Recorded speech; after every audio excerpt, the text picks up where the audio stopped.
What's up, guys? This is Alex with the Popcorn Podcast, and who do we have? This is Owen Alvarado with Inspired TCG. Awesome, man. Tell us, what did you do over the weekend? So I went to Dallas, Fort Worth Regional. I got 23rd, so top 32. I played pure Centur-ion.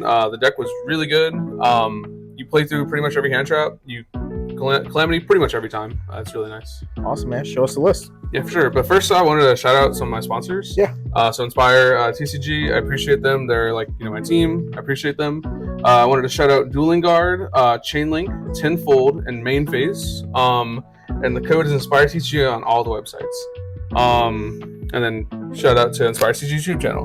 Absolutely. All right, so we'll start with the list. It's simple, I guess, but some choices are weird. So I played 3 Primera, 3 Trudea, and 2 Emeth. You play 2 Emeth because if you draw the 1, you kind of just can't play. And then obviously max on these names because they're just 1-card starters. This feels kind of mandatory, especially the second Emeth. I found that in testing, I just drew the 1 way too often. And then really the only other monster cards you play that you summon into are 3 Bestials, so 2 Druisworm, 1 Magnamut.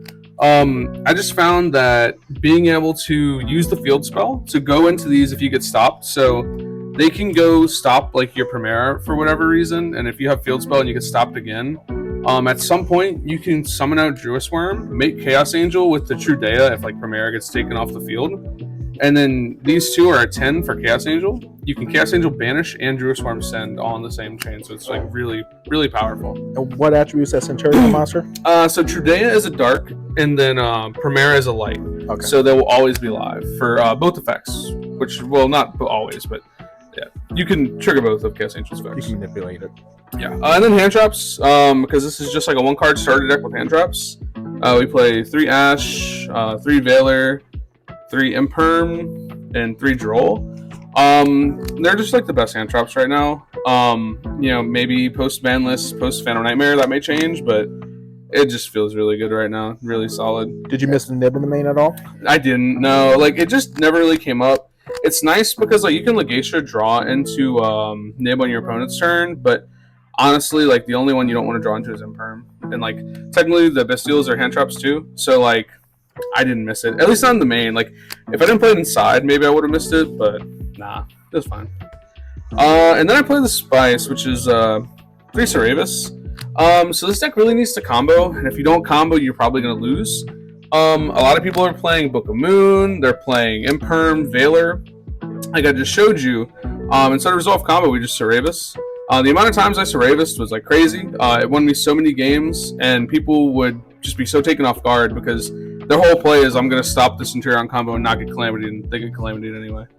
Yeah, and that's really it for the hand traps.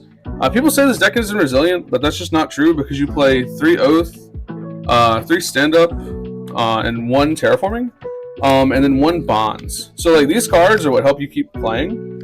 So if they Imperm Primera, we have so many ways to continue getting to the field spell. I mean, this is 7 right here, plus we play 3 Prosp.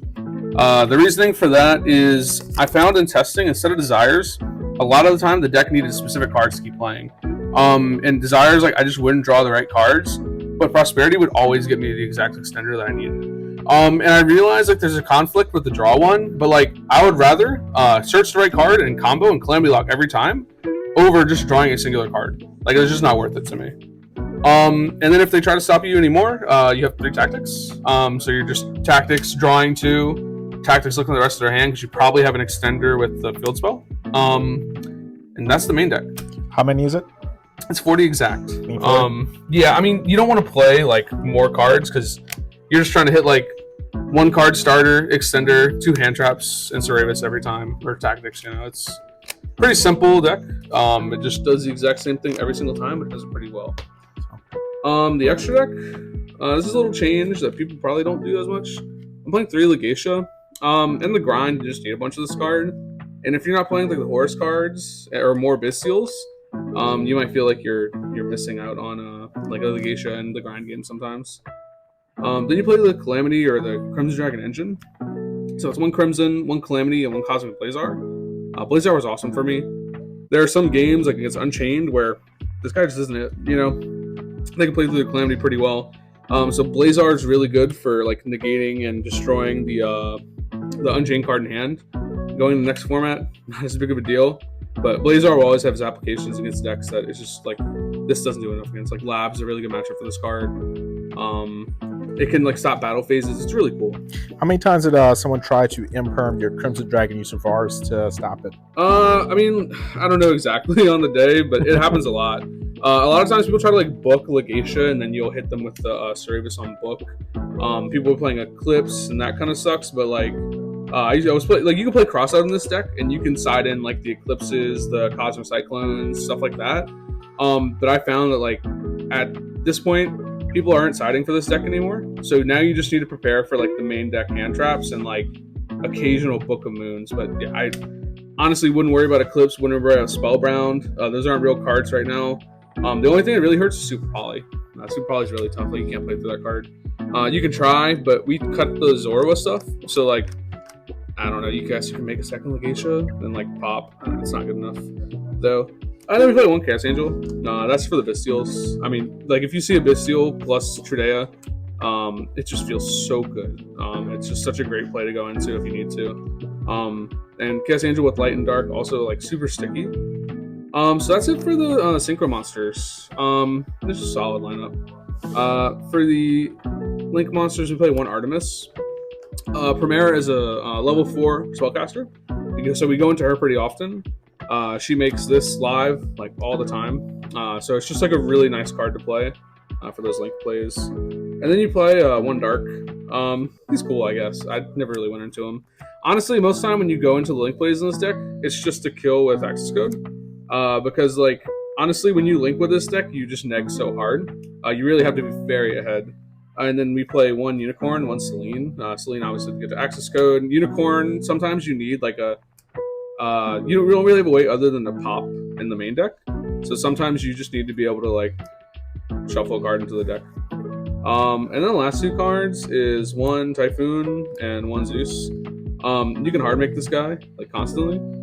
You take Crimson Dragon plus Calamity, and you make him if like your Crimson Dragon gets stopped the second time. And then Zeus is just crazy. It's just a super good card. That's it for the extra deck. It was really solid. I don't feel like I was missing anything on the day. Then we had a side deck. So the side deck was pretty good too. We played 3 Nib. I don't think it's that good right now, but I feel like you need it in your deck somewhere. Like I played against Heroes, and like it overperformed versus Heroes. And it's just like random like rogue decks like Marincess and shit where like you kind of just need to see Nib every once in a while. Then I played 3 Bell and 3 Crow. Bell like super overperformed for me at this event. Crow was insane. I played against like 3 Unchained decks or 4 Unchained decks and like 1 or 2 tiers. So like these were like the cards I wanted in my deck, and I was super happy about it.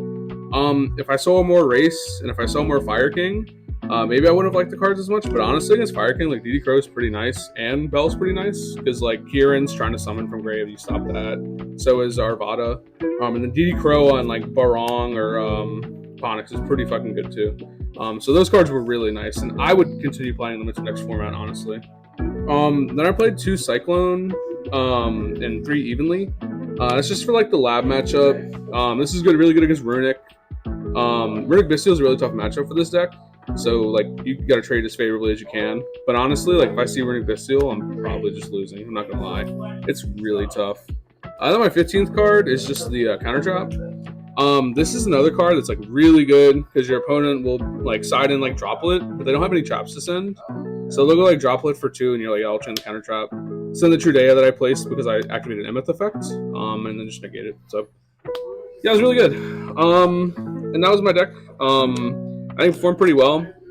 My only 2 losses were against Unchained. I didn't draw any 1-card starter for 4 turns, so it's just unfortunate. It happens. And then I lost the hero deck.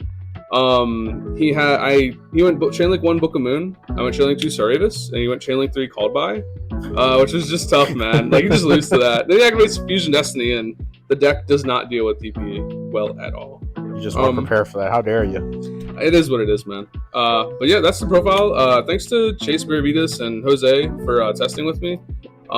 They're always like super huge in my testing. Shout out all of Inspire, Action CG, Pop One, all Louisiana, Mississippi guys. They're always super clutch and helping me test for these events. So Awesome, thanks man. everybody. Thank you. Catch y'all later.